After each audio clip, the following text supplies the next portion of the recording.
Doctor Iqbal کہتا ہے تو بچا بچا کے نہ رکھ اسے، تیرا آئینہ ہے وہ آئینہ، کہ شکستہ ہو تو عزیز تر ہے نگاہ آئینہ ساز میں۔ اس نے کہا حضور نماز پڑھ رہا ہوں مگر مجھے لطف نہیں آ رہا۔ آپ نے فرمایا مجھے ایسا لگتا ہے کہ تو نے کل کسی ایسے انسان کو دیکھ لیا ہے جو اللہ سے ڈرتا نہیں ہے۔ ابراہیم ذوق نے کہا تھا دنیا نے کس کا راہ ہے فنا میں دیا ہے ساتھ، تم بھی چلے چلو جب تک چلی۔ آپ لوگوں میں کتنے لوگ ایسے ہیں جو یہاں نیکیاں کمانے آئے ہیں؟ تو نہیں، ہاتھ نہ اٹھائیے۔ بس آپ کو کیا لگتا ہے کہ سبحان اللہ کہنے سے 90 نیکیاں جو ملتی ہیں وہ آپ کو کیا کم لگ رہی ہیں؟ نہیں، اگر آپ کو کم لگ رہی ہو تو ہم بڑھوا بھی سکتے ہیں۔ ہمارے پاس ایسے بھی ایک ترکیب ہے، دعا کروں گا اللہ آپ کو مکہ دکھا دے، پھر مکے میں ایک نیکی 1 لاکھ کے برابر ہو جاتی ہے۔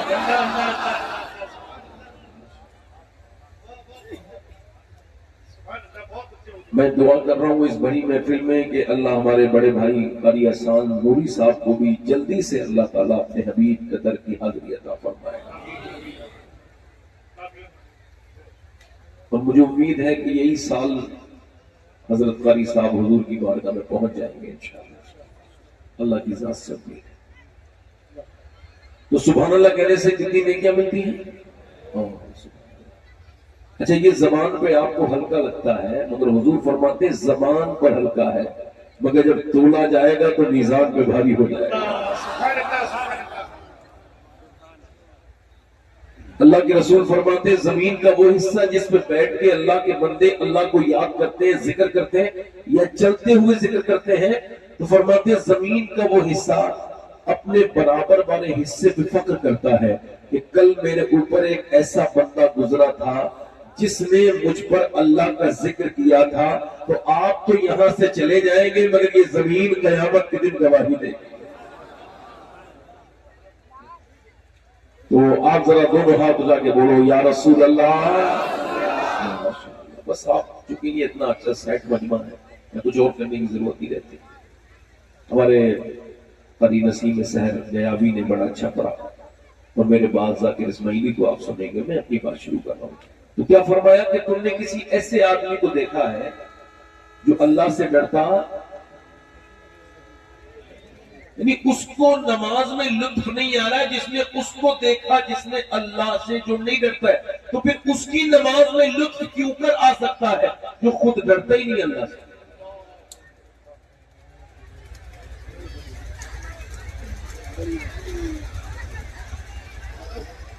میں نے یہ بات جب سنی تو ایک واقعہ مجھے جب کچھ دنوں پہلے کچھ وقت پہلے سنا تو میرے دل پہ بڑا اثر کر گیا، یہیں سے اپنی تقریر شروع کر رہا ہوں۔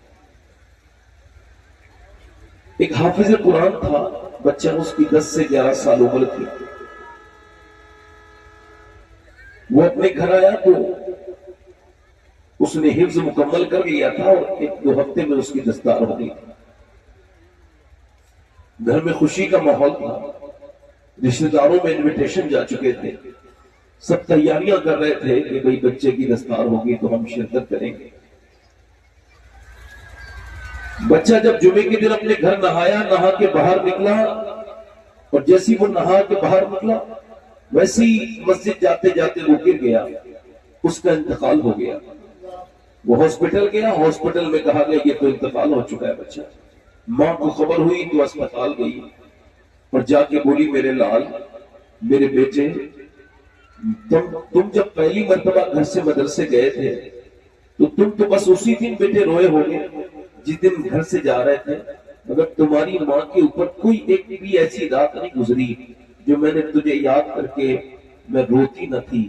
میرے بیٹے، میرے لاڈلے، میرے اور بچے میرے ہاتھ کا بنا ہوا جب بھی کھانا کھاتے تھے مجھے تیری یاد آتی تھی کہ تو میرے بیٹے مدرسے کی دال سادہ روٹی کھاتا ہے، اور جب میں اپنے بچوں کے کپڑے دھوتی تھی میرے لاڈلے، میں تب بھی روتی تھی کہ میرا بچہ آج 9 سال کا ہوا ہے، 10 سال کا ہوا ہے، مگر اپنے ہاتھوں سے اپنے کپڑے دھوتا ہے.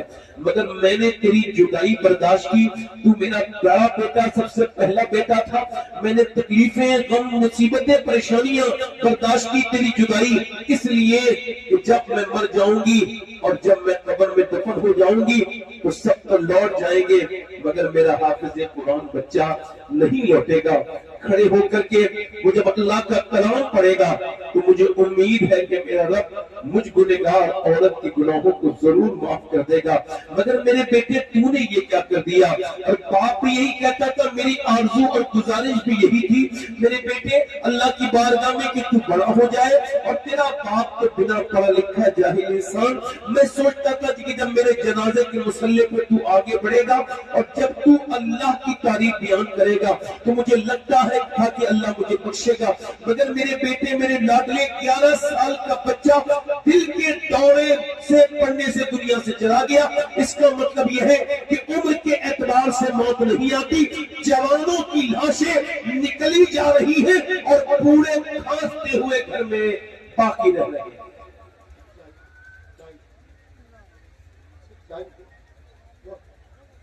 یہ جو لوگ بات کر رہے ہیں اسے گزارش ہے بات کریں، کو کم کریں بھائی. اس کا مطلب بالکل صاف ہے کہ موت کسی کو مہلت جلدی تو بولو. آپ کی عمر کیا ہے؟ 10 سال، 15 سال، 20 سال، 30 سال، 40 سال، 50 سال، 60 سال، 70 سال. ایک دن سے لے کے 80-90 سال کے بوڑھے تک کی قبر آپ کے گاؤں کے قبرستان میں موجود ہے. ہر عمر کا ہے، 1 سال، 2 سال، 5 سال، 10 سال، 20 سال. یہ الگ الگ قبریں الگ الگ عمروں کی. دنیا کو یہ بتا رہی ہے کہ عمر کے اعتبار سے موت نہیں آتی.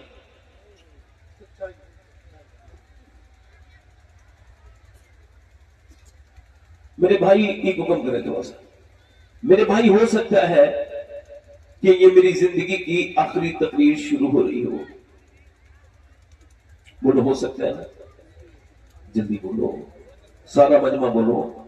اللہ تعالیٰ آپ پر اپنا کرم کرے. میں اپنے بارے میں کہہ رہا ہوں اس وجہ سے کہ مجھے آپ اگر نہیں بھی کہیں گے تب بھی میری عمر کوئی بڑھے گی نہیں، اور اگر آپ کہہ دیں گے تو میں نے مر نہیں جانا ہے. جب میری موت کا وقت ہوگا تبھی مروں گا. مگر سوال یہ ہے کہ ایسا سوچا جا سکتا ہے، ہو سکتا ہے نا یہ میری زندگی کی آخری تقریر ہو. بولو نا، ہو سکتا ہے. تو مجھے اس کرسی کا حساب دینا ہے اور آپ سے زیادہ دینا ہے. کوئی یہ کہے کہ مجھ سے حساب ہو گیا تو کیوں نہیں ہوگا تم سے حساب؟ بھئی سب سے ہوگا. تو اس کرسی کا حساب مجھ سے لیا جائے گا کہ تم اس لائق نہیں تھے، مگر اللہ نے اپنے فضل سے تمہیں یہ کرسی دی تو تم نے کیا بیان کیا. پبلک قیامت کے دن آپ نے بھی آپ نے مجھے وقت دیا ہے، مجھے آپ کے وقت کا بھی حساب دینا ہے. سوال یہ ہے میرے بھائی، آپ میری طرف دیکھیے. اگر یہ میری زندگی کی آخری تقریر ہو سکتی ہے تو ایسا بھی ہو سکتا ہے کہ اس محفل میں کوئی بندہ ایسا بیٹھا ہو جو آخری نصیحت سننے آیا ہو. بولو، ہو سکتا ہے نا؟ ہو سکتا ہے نا؟ اچھا، کبھی آپ نے دیکھا کسی بے نمازی کو؟ وہ مرنے والا تھا، وہ مرنے والا تھا اور مرنے سے پہلے بے نمازی سے کسی نے موت کا فرشتہ آیا ہو اور اس نے کہا توبہ کر لے، کل مر جائے گا، آج توبہ کر لے. کبھی دیکھا آپ نے؟ جلدی بولو، کبھی دیکھا آپ نے ایسے بندے کو جو نماز نہیں پڑھتا تھا مگر ایک دن پہلے اس کے موبائل پہ کوئی او ٹی پی آیا ہو کہ اس کے نمبر بتاؤ پھر تمہاری موت کنفرم ہو جائے گی؟ کبھی آپ نے ایسا دیکھا؟ نہیں دیکھا نا. موت او ٹی پی فیل نہیں کراتی، موت انسان کو وقت نہیں دیتی. میری طرف دیکھیے، بے نمازی جب مرے گا حضور فرماتے ہیں کتنی پیاس لگے گی، کتنی پیاس لگے گی؟ کہ 7 سمندروں کا پانی بھی پی لے تو اس کی پیاس نہیں بجھے گی. جو اپنے رب کے حضور جھکتا نہیں, اللہ کی عبادت نہیں کرتا, نماز میں سر نہیں جھکاتا, وہ ذلیل ہو کے مرے گا, اس کا چہرہ مسخ ہو جائے گا, مرنے سے پہلے اس کو اتنی پیاس لگے گی 7 سمندروں کا پانی بھی پیے گا, اس کی پیاس نہیں بجھے گی. جو اپنے رب کے سامنے جھکتا نہیں ہے. اب میری طرف دیکھیے اور غور کیجئے, انسان نے کیا کیا؟ یہاں کا معاملہ عجیب ہو گیا ہے. ایک آدمی عرس کرنے جا رہا ہے, 100 کلومیٹر, 200 کلومیٹر, 300 کلومیٹر, 500 کلومیٹر, مگر ایک وقت کی بھی نماز اس نے نہیں پڑھی. اللہ اکبر. وہ اجمیر تک چلا گیا, اس کی گاڑی رکی تو تاج محل تو آگرے کا اس نے دیکھا, اس نے تاج محل بھی دیکھا, اس نے آمیر کا قلعہ بھی دیکھا, اس نے جگہ جگہ رک کر ریسٹورنٹ میں کھانے بھی کھائے,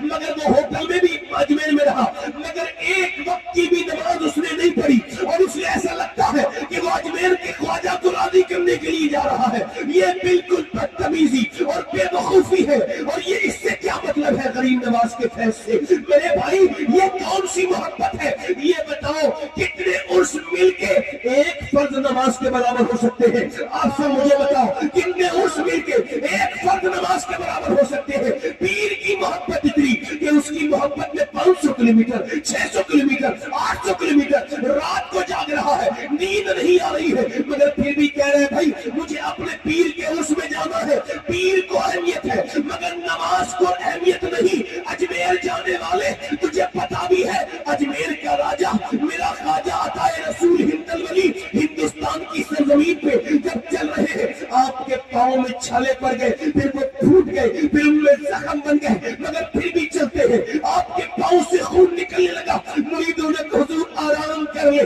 اس کا علاج کرا لے, ٹریٹمنٹ کر لے, پاؤں میں زخم ہو گئے ہیں, تھوڑا آرام کر لے. عطا رسول معین الدین چشتی نے فرمایا او میرے لوگوں, جب تک میرے نانا کا دین کا پیغام جب تک پورے ہندوستان کے گھر گھر میں نہیں پہنچے گا, معین الدین آرام سے نہیں بیٹھے. بیٹھو نعرہ ہی لگاؤ, دو سے بول, بس لگا آپ ہی لگاؤ. نعرہ تکبیر, نعرہ رسالت. زور سے بولو. اب بنا نعرہ کی تقریر سنو, ذرا دل لگا کے بولو. میں چاہتا ہوں زیادہ باتیں کروں, دل لگا کے بولو. یہ کون سی محبت ہے کہ اجمیر محبت لے گئی, مسجد میں نہیں گیا آدمی. اور یہ کون سا پیر ہے؟ اور یہ آج کل پیروں کا معاملہ سب کو نہیں کہہ رہا ہوں, مگر جنہیں برا لگے پیروں کو انہیں ضرور کہہ رہا ہوں. پیر لوگ یہ کہتے ہیں بھائی تم میرے مرید ہو گئے, قیامت کے دن میرے ساتھ اٹھو گے, نہ یہ دیکھیں گے یہ کھاتا کیسا ہے, نہ یہ دیکھیں گے کماتا کیا ہے, نہ یہ دیکھیں گے کہ حرام ہے, نہ یہ دیکھیں گے کہ نمازی ہے کہ نہیں, بس تم میرے ساتھ اٹھے گا. تو سن, تیرے پیر نے تو یہ کہا تو اس کے ساتھ اٹھے گا, حالانکہ تو بے نمازی ہے. تیرے پیر کی بات کی کوئی حیثیت نہیں. میرے آقا فرماتے بے نمازی قیامت کے دن پھر